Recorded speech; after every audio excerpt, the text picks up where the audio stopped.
Good morning, Master and everybody. Today I will present our Cook Simple Machine project. The first of all, I will show you about the instrument that we will use in this project. Toy car, inclined pen, milk box, iron ball, plastic cone, rubber tube, small pulley, a cup, a lever, a magnet, and a small set of fans. The first step, when deploy the car on the top of inclined plane, the car will run down by the gravitation effect and hit the milk box.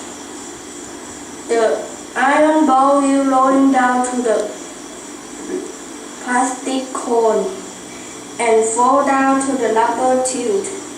At the end of rubber tube, the ball will fall down to the cup which hangs on the pulley.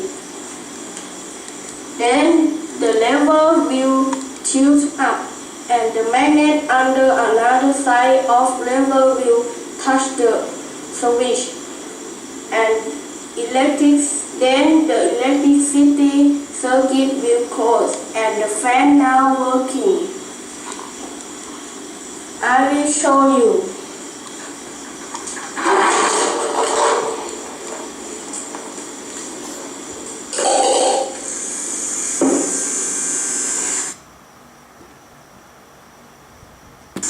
And this is our Cook Simple Machine project.